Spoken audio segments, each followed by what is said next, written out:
अली जी तक खबर है तो असांजे सिंध में एडो वो फ्लो हले सैलाब जो बरसात जो उन मानू लखे मानू जी बल्कि करोड़े मानू परेशान तो असा बल्कि मुझी पूरी केटीएन की सब दादा आमिर शाह ये सब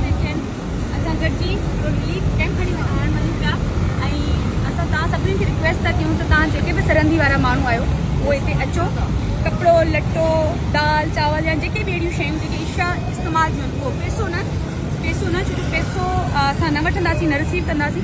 सिर्फ़ ऐं सिर्फ़ जेके खाइण जूं शयूं आहिनि पाइण जूं शयूं आहिनि कपिड़ा इहे सभु शयूं तव्हां असांखे ॾेई सघो था दादा छा चवणु चाहींदो ऐं जेके बि तव्हां वटि वेस्टेज जो सामान हुजे क्रॉकरी हुजे ॿारनि जा कपिड़ा हुजनि शूज़िस हुजनि इहे सभु तव्हां असांजे कैंप ते पुॼाए सघो था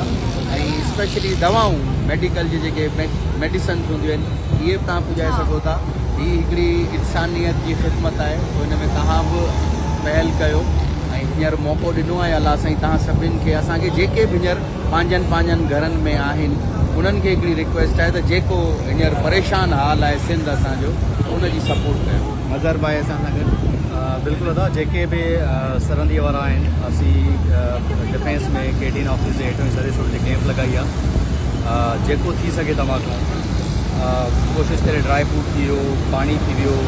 जेके भी फूड आइटम्स आहिनि कोशिशि करे वो जो असांजा जेके आहिनि सक्कर शिकार पुलाड़खाना जोई दादू जिते जिते तव्हांखे प्रॉब्लम आहे उन्हनि खे असां कुझु डोनेट करे सघूं इहा ॿी बि ॻाल्हि इहा कई त पैसा भली लोन न ॾियो उन्हनि पैसा जो कुझु सामान वठी ॾियो त असां उहो कम से कम उन्हनि खे डिलीवर करे सघूं ऐं उमेदु कयूं था हिन मुश्किल घड़ीअ में पंहिंजी सिंध सां गॾु बीहंदासीं पंहिंजे माण्हुनि सां गॾु बीहंदासीं पंहिंजे धरतीअ वासियुनि सां गॾु बीहंदासीं ऐं मूंखे पूरो यकीन आहे कराचीअ में तमामु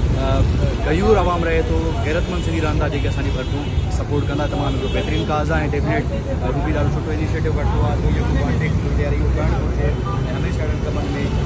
रूबी चाहींदी आहे में पार्टिसिपेट कजे मूंखे पूरो यकीन आहे सॼी सिंध सां इंशाल्लाह सॼी